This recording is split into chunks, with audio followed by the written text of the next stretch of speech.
Madison Square Garden was electric on Friday night as the Knicks faced off against the Pacers in Game 2 of the Eastern Conference Finals.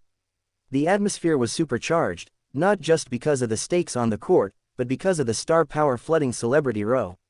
Fans packed into the Garden hoping the Knicks could rebound after a crushing overtime loss in Game 1, but the result didn't go their way, as New York fell again at home, going down 0-2 in the series.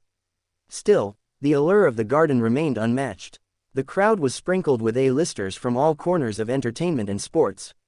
Russell Wilson and Ciara made it a date night, arriving in matching denim looks, while actor Timothée Chalamet claimed his usual front-row seat, this time alongside Ben Stiller. Chalamet, whose Knicks fandom goes back to his high school days at LaGuardia, soaked in every minute. Giants head coach Brian Daboll joined the festivities, appearing with Wilson, his newly signed quarterback, looking relaxed as they enjoyed the offseason away from the football grind. Ciara, glowing in the spotlight, leaned into the energy of the crowd, matching the buzz of the arena. Michael J. Fox, Jim Gaffigan, Susie Essman, Don Johnson, Caleb McLaughlin, Jerry Ferrara, Edie Falco, and Fred Heckinger were all in the house, adding to the constellation of stars scattered courtside. Each celeb came with their own flavor, but they were all united by one thing: the love for high-stakes playoff basketball. John Hamm made his return after his sideline moment in Game 1 when he scooped up a loose ball that Pacers guard Tyrese Haliburton thought he could save. The moment stirred some laughs and mild controversy, but Hamm kept things cool in Game 2. Meanwhile, broadcasting legends Marv Albert and Bob Costas sat back and watched the action unfold, with Albert reliving his longtime connection to the Knicks as their iconic voice for decades. The halftime show got a jolt of energy thanks to Busta Rhymes, who debuted and performed his brand new New York Knicks anthem in a custom leather Knicks jacket. The crowd roared as he rapped, "I'm for my New York Knicks, got a representative the city for my New York Knicks," rallying the Garden despite the scoreboard. British rapper Skepta sat nearby, soaking up the performance and the atmosphere. Knicks legends were out in full force too. Walt, Clyde, Frazier, who led the team to its only 2 NBA titles, proudly represented the franchise's storied past. Alongside him were other notable alums: Hubert Davis, Bernard King, Larry Johnson, Latrell Sprewell, John Starks, Stephon Marbury, Tim Thomas, Wilson Chandler, and J.R. Smith, each carrying a piece of Knicks history with them. The music scene showed up strong as well. Maggie Rogers, fresh off serving as NYU's commencement speaker, was on hand, as were Questlove and Jelly Roll, adding musical weight to the night's celebrity lineup. Jerry O'Connell snapped selfies with Justin Long courtside, hyping up the game on social media and calling it a must-win, a sentiment echoed by nearly every Knicks fan in the building. Of course, sitting courtside at the Garden doesn't come cheap.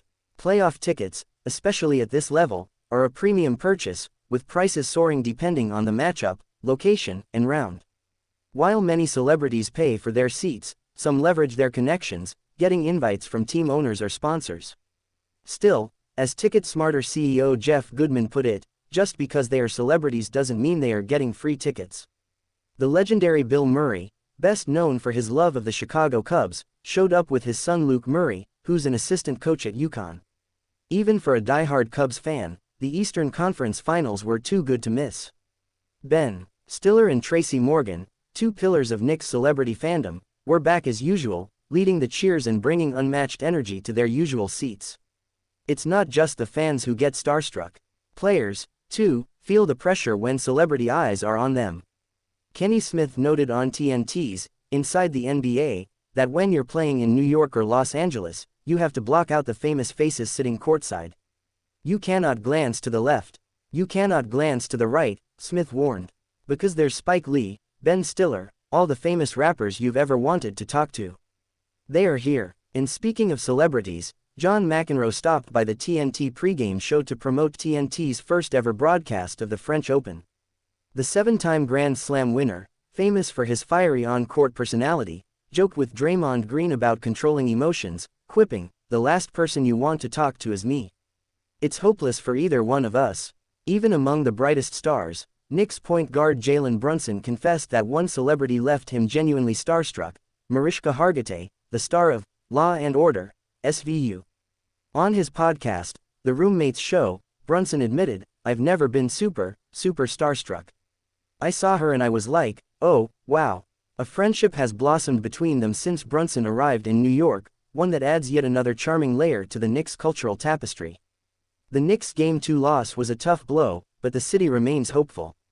Fans and stars alike know that playoff basketball in New York is more than just a game, it's an event, a gathering, and a cultural touchstone.